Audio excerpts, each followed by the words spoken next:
Panibagong araw, panibagong gawain. Talagay na yan, ako sadyang tamad na tamad pang kumilos. Tama na ang kasi cellphone. Yan, mag-unat-unat ka rin naman.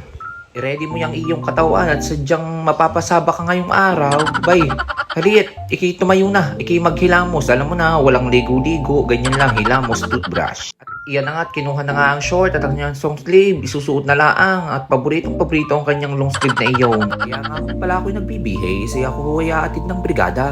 Aking tutulungan aking pinsan sa kanyang classroom. At iyan na nga't nagayak na. Konting suklay-suklay laang at iyan na, kaigi na iyan. Hindi syempre mawawala ang pabango sapagkat hindi tayo naligo. Sige, ligo mo lang yung pabango, gi. Ay siya, tama na, tayo gagaor na. At aking ang bubuksan ang gate at tayo aalis na. Abay, napakalaking pakinabang na rin sa aking motor na rin. Na uli aking gagamitin. Shoutout po sa nagsangla na rin at napakalaking bagay at ako'y may nasiservice. At ito na nga, welcome to Sitio Bato-Bato. Hahaha. At yan na nga, at ako'y papunta na sa school ng aking mga pinsan. Bayarin naman ni Diyos ko, kayang-kayang lakadin. Ako'y nag-inarte lang at ako'y nagmotorabi. Pagkakainit naman Ito na ang school ng aking paglilinisan. May pagkakalaki na rin ngayon. Samantalang nung kami ilang classroom lang nung panahon namin. Ay ngayon ilang building na bay pagkakaganda. Tari na nga at ako'y aakyat na. Sa lagay na rin ako'y nagkamali pa. Hindi pala din ang classroom ng aking pinsan. Abay ako'y napahiya. Siya di aking hinanap pa. O are ang aking lilinisan. At yan na nga. Hindi pa nga ako nagtatagal ay mayroon na agad teacher na sa akin nakipagpuntahan. Paano ga ako makakapagsimula na rin? Ay kahirap ga na rin lagay na ari. Kahirap pagkakakilala mo mga teacher din mamit may hunta Ay siya yung mamaya na ang huntay kaya maglinis na. At yan na nga, nagsimula na nga akong magkiskis niyang blackboard na pagkakaitim na yan, pagkakahirap tanggalin. At yan na nga, nilagyan natin ng half para naman pumuti-putin, mawala-wala ang konting itim. At yan na nga, lahat na ginawa ko.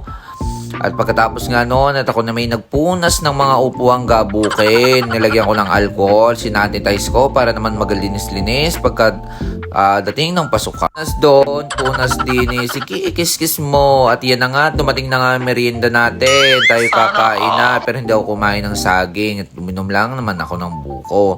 O uhaw na uhaw, chinek ko muna kung may tao, nakakahiya. O sige, o yan na nga, pagkatapos kong kumain, yan na. Balik na tayo sa ating paglilinis. So sige, arrange tayo.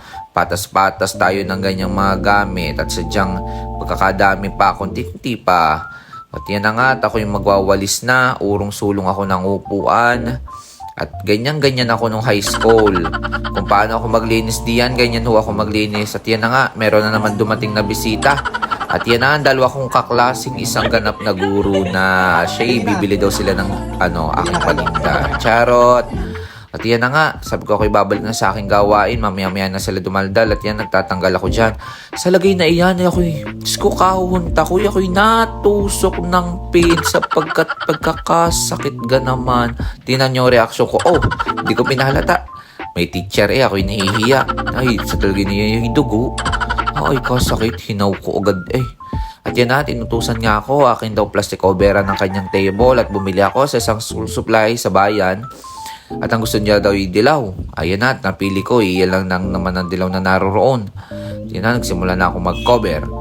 At sa lagay na yan, ako'y inabot ga ng gabi. Bagong makatapos. Pero salamat Lord, natapos ko rin. Yan po ang aking pinsan, nagmamayari ng classroom. At ito na ang result. Salamat sa panonood. Peace yo!